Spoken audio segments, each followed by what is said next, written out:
नमस्कार। आज के इस विश्लेषण में हम बात करने वाले हैं किसी भी देश के सबसे सबसे कीमती संसाधन के बारे में। और शायद ये वो नहीं है जिसके बारे में सब पहले सोचते हैं। आज का हमारा विषय है ह्यूमन रिसोर्स, यानी कि हम और आप, इंसान। तो चलिए एक सीधे से सवाल से ही शुरू करते हैं।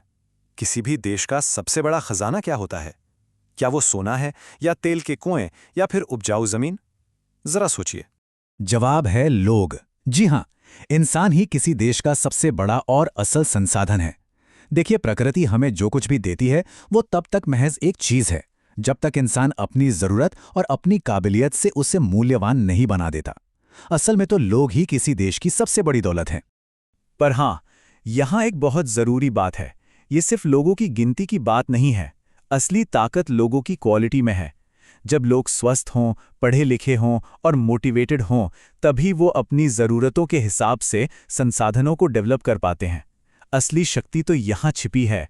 तो ठीक है, अब जब हम ये समझ चुके हैं कि लोग ही सबसे बड़ा रिसोर्स हैं, तो अगला सवाल क्या होगा? जाहिर है, ये लोग आखिर हैं कहाँ? चलिए जरा दुनिया के नक्शे पर देखते हैं कि आबादी कहाँ कहाँ बसी हुई है। और पहले ही बात जो सामने आती है वो काफी चौंकाने वाली है। दुनिया की आबादी का बंटवारा बहुत ही ज्यादा असमान है। मतलब लोग पूरी दुनिया में बराबर नहीं फैले हुए हैं, कहीं बहुत ज्यादा तो कहीं बिल्कुल कम। इस पर जरा गौर कीजिए। दुनिया के लगभग 3/4 लोग, यानी करीब 75% आबादी सिर्फ 2 महाद्वीपों में रहती है, एशिया और अफ्रीका में। सोचिए, बाकी पूरी दुनिया एक तरफ और ये 2 महाद्वीप एक तरफ।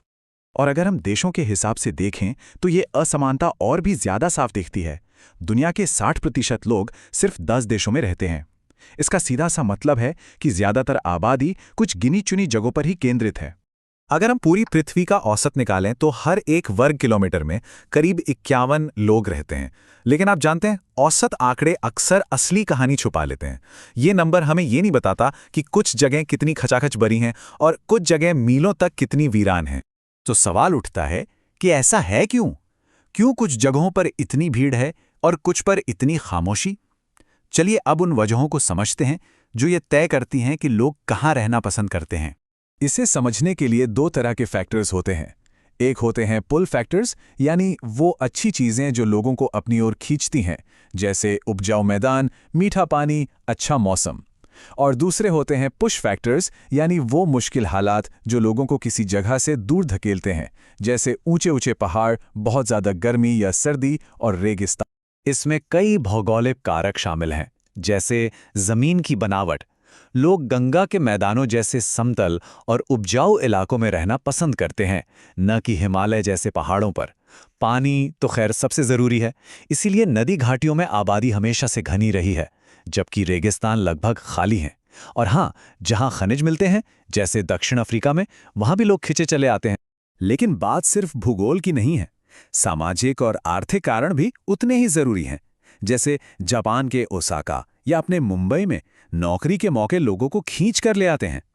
इसी तरह वाराणसी या यरूशलेम जैसे धार्मिक और सांस्कृतिक महत्व वाले शहर भी लोगों को आकर्षित करते हैं।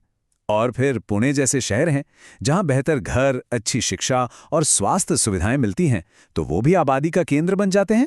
तो अब हम ये जानते हैं कि लोग कहां और क्यों रहते हैं। लेकिन ये जो नक्शा है ना, ये पत्थर की लकीर नहीं है, ये तो लगातार बदलता रहता है। तो चलिए अब आबादी में होने वाले इस बदलाव को समझते हैं।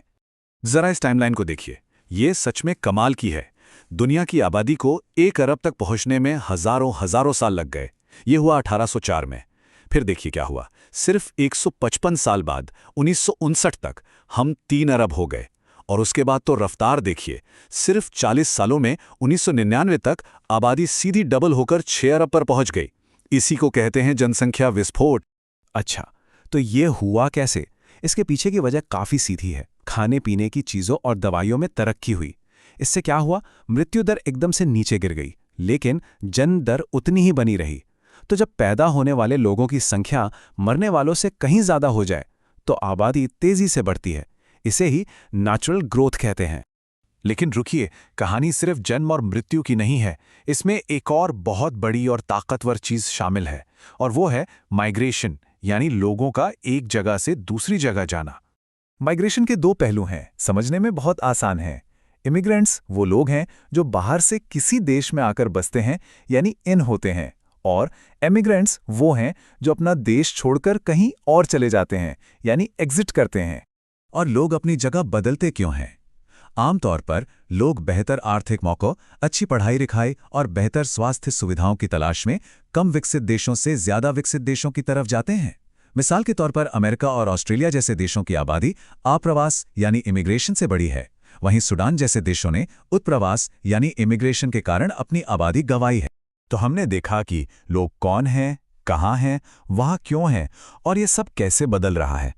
अब आखिर में बात करते हैं हम सबके भविष्य की, हमारे मानवीय भविष्य की। और ये हमें वापस उसी एक बुनियादी बात पर ले आता है, स्वस्थ, शिक्षित और प्रेरित लोग ही अपनी ज़रूरतों के हिसाब से संसाधनों को विकसित करते हैं। यही बात सबसे ज़रूरी है। किसी भी देश की असली संपत्ति उसकी आबादी का आकार नहीं, बल्कि उसके लोगों की काबिलियत और उनकी क्वालिटी है। तो जाते जाते एक सवाल छोड़ जाते हैं। जैसे जैसे हमारी दुनिया लगातार बदल रही है, इसका सबसे कीमती संसाधन यानी इसके लोग आगे कहाँ जाएंगे और क्यों, ये सोचने वाली बात है।